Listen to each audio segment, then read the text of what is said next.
plus de 20 ans, la fête nationale n'était pas célébrée à Roquefort-les-Pins. Je dois admettre que c'était une décision assez mal comprise de l'ensemble des Roquefortoises et des Roquefortois, et nous avons souhaité y remédier dès cette année en réinstaurant la fête nationale. Par solidarité avec la ville de Nice qui a été frappée il y a 10 ans par un terrible attentat, et également par complémentarité avec les communes voisines d'Opio et du Rouret qui célèbrent la fête nationale respectivement le 13 et le 14. Nous avons choisi la date du 15 pour que les Roquefortoises et les Roquefortois qui le souhaitaient, ils ont été nombreux, puissent se rendre à Nice pour se souvenir de l'attentat de la baie des Anges, et également pour que les deux communes voisines et avec qui nous mutualisons nos porte-drapeaux puissent être présentes en ce jour. Mesdames et messieurs, les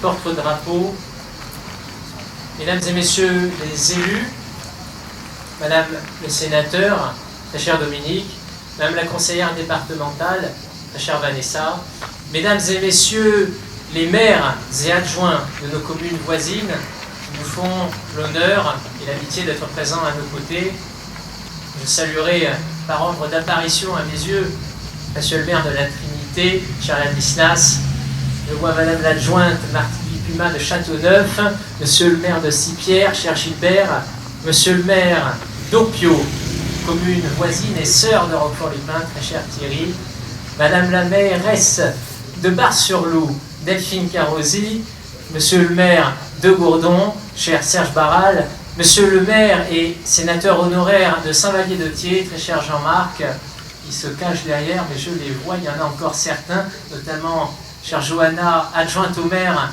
de la Colle-sur-Loup et qui représente Jean-Bernard Mion à nos côtés et qui est également accompagnée d'une conseillère municipale de la Colle-sur-Loup, Madame la première adjointe de Gourdon, dans l'axe de Thierry Ossili, Monsieur le maire de Coursegoule, Dominique Travaux, cher représentant de la commune de Valbonne, et je veux ici saluer la présence du deuxième adjoint de la commune de Valbonne, adjoint à la sécurité, qui représente Joseph Césaro, maire.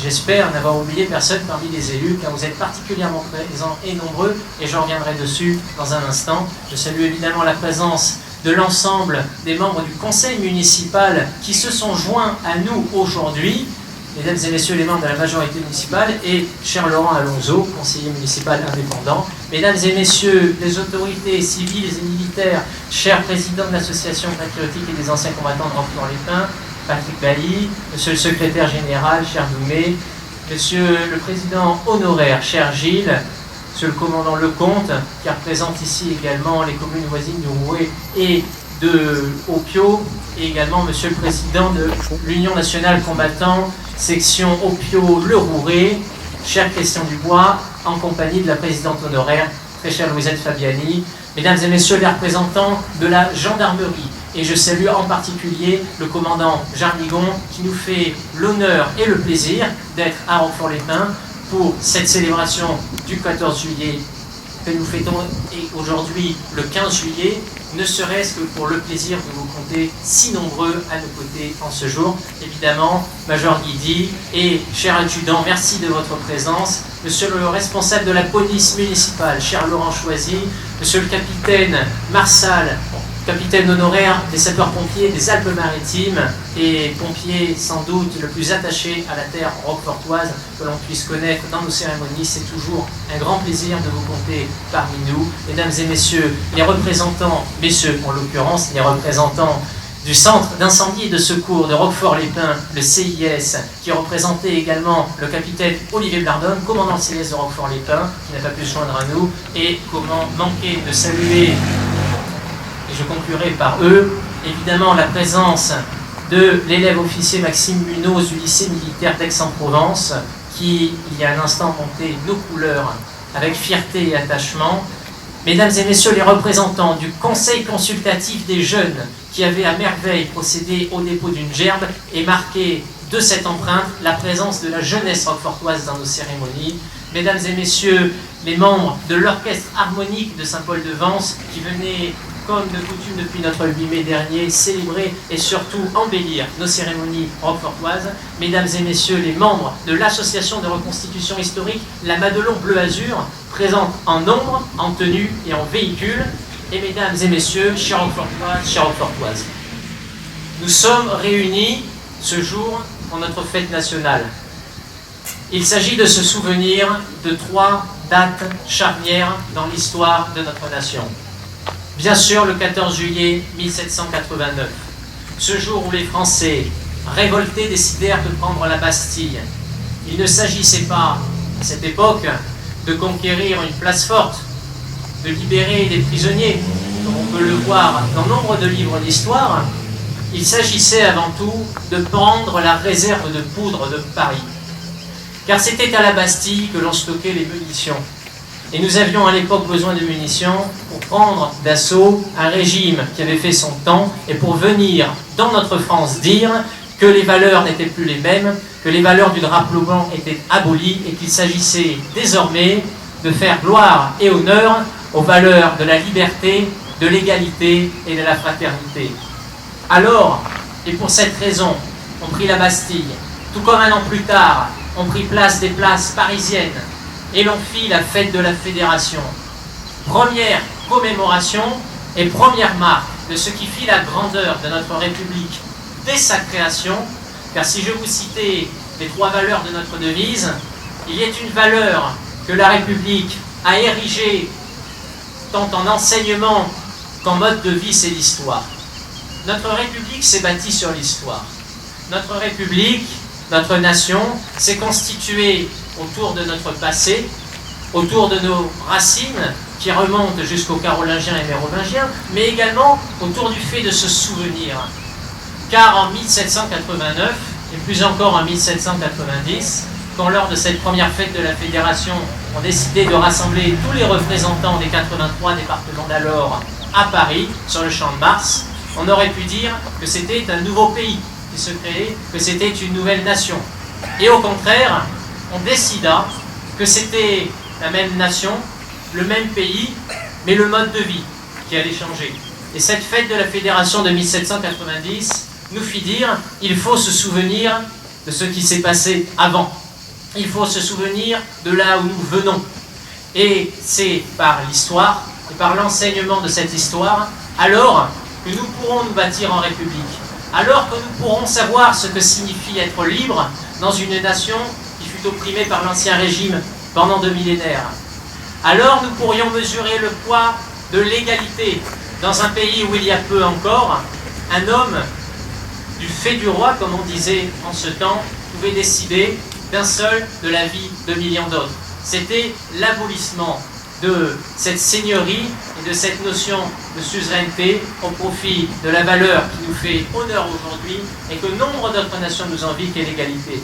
Et c'est par l'histoire enfin que l'on comprend ce que c'est que la fraternité, car c'est par l'histoire que l'on retrouve dans les grands moments de nos nations et de nos pays ces périodes où les peuples s'entendent, ces périodes où les peuples font face ensemble, ces périodes où la fraternité lie l'ensemble des nations. Alors cela m'amène à un 3e épisode que nous commémorons aujourd'hui. 14 juillet 1789, 14 juillet 1790, 14 juillet 2016. À cette époque-là, des criminels, car c'est bien ce dont il s'agit, et l'on use souvent de la parole de terroriste, qui est à mes yeux bien moindre par rapport à celle de criminels, ont tenté de revenir sur ces valeurs, ont tenté de revenir sur notre histoire, ont tenté d'abolir notre liberté, de nous résigner à la disparition de l'égalité et de nous effacer toute trace de fraternité. Ils s'attendaient par un acte de cruauté, ici même, à Nice, chef-lieu de notre département, à nous voir nous séparer, à nous voir oublier, à nous voir nous résigner. Ils ont tué 86 anges maralpins de France et de l'ensemble des pays que compte notre magnifique planète. Ils se sont dit qu'un seul camion pourrait effacer cette devise qui nous tient en haleine depuis 236 ans. Et fort heureusement, comme l'histoire de France l'a toujours montré, ils ont eu tort. Ils ont frappé dans le sang, ils ont frappé dans les cœurs, mais une chose nous a tenus, une chose nous a fait nous resserrer au contraire. Et une âme plus profonde encore qu'ils n'arrivaient pas à atteindre a fait que nous sommes aujourd'hui rassemblés, particulièrement nombreux, tant à Nice hier qu'en ce jour dans notre commune, et comme l'ensemble des communes de notre département, avec une présence massive de nos élus, de nos représentants des forces armées, de nos représentants des jeunes et des associations culturelles et historiques pour dire ce que certains tentent de faire passer par la terreur, ils n'y arriveront pas, car la France n'a pas peur, car la France est toujours fière de son histoire, et de son histoire, elle bâtira un avenir commun, un avenir où les terroristes échoueront toujours, car non, nous n'avons pas peur. Et c'est pour cela que le terme de terroriste me paraît finalement bien moindre à celui de criminel, car on a entendu dire également qu'ils étaient fous, mais ils ne l'étaient pas, ils savaient ce qu'ils faisaient. Car en insinuant qu'ils sont des terroristes, on laisserait presque croire qu'ils ont réussi. Et encore une fois, notre présence aujourd'hui, comme celle de milliers de Niçois hier, sur la place Masséna, pour citer le nom de ces 86 victimes, de leurs proches, de leurs familles, et la parole même des associations de victimes, nous fait dire que nous serons toujours plus forts, car nous pouvons regarder derrière nous pour mesurer ce que c'est que la liberté, pour nous rappeler ce que c'est que l'égalité, et pour éprouver le plaisir de la fraternité. Avant de conclure, je tiens à adresser des paroles empreintes de solidarité et de reconnaissance, d'une part aux représentants de nos forces armées. Car cette année encore, et alors que nous ne sommes qu'en juillet, la France a perdu certaines et certains de ses enfants pour défendre ces valeurs mêmes qui nous font aujourd'hui nous retrouver. Et je me permettrai, si vous en êtes d'accord, de citer le nom de ces morts pour la France, et je vous demanderai d'entonner avec moi ce titre auquel ils ont droit désormais. Florian Mantorio, sergent-chef, mort pour la France. Arnaud Frion, mort pour la France. Thibaut Jean-Philippe Breteux, mort pour la France. Ils sont tombés parce qu'ils pensaient que la France pouvait être un pays libre, pouvait être un pays égal aux autres, pouvait être un pays ami des autres. Et ils sont donc tombés morts pour une France qui, elle, est bien vive et les honore en ce jour. Et ces gerbes que nous déposons le sont pour les victimes roquefortoises, mais le sont tout autant pour ces valeureux soldats. J'associerai à ces paroles, et bien qu'il ne soit pas encore reconnu avec la même distinction, son courage, lui, le vaut tout autant. C'est celui du caporal Baptiste Gerfaux Valentin, âgé de seulement 22 ans, et qui, lui, est un soldat de l'armée civile. C'est un soldat du feu. C'était un pompier, décédé lors des feux de forêt en Savoie. C'est un homme qui, sur notre territoire métropolitain, a donné de son sang et de sa vie, là également, pour que nous puissions continuer de goûter à ce mode de vie et à cet état d'esprit que l'on appelle partout à travers le monde être français. Alors, mes pensées vont également à lui, et je sais que les pompiers qui sont ici présents peuvent compter sur l'ensemble de la commune de Roquefort-les-Pins, qui leur est reconnaissant de l'ensemble du travail fourni. C'est pour cela que vous figurez également aujourd'hui dans le défilé des forces en présence qui ont précédé notre cérémonie, et que je veux vous dire combien nous sommes heureux et honorés d'avoir une caserne du centre d'incendie et de secours sur notre belle commune. Je vous remercie toutes et tous d'avoir été présents, mais plus encore d'avoir été présents parce que vous croyez foncièrement que les valeurs qui font que nous avons levé ce drapeau méritaient que le sang coule de nos soldats et de nos pompiers, mais méritaient encore plus de leur rendre un hommage. Vive Roquefort-les-Pins, vive la République et vive la France!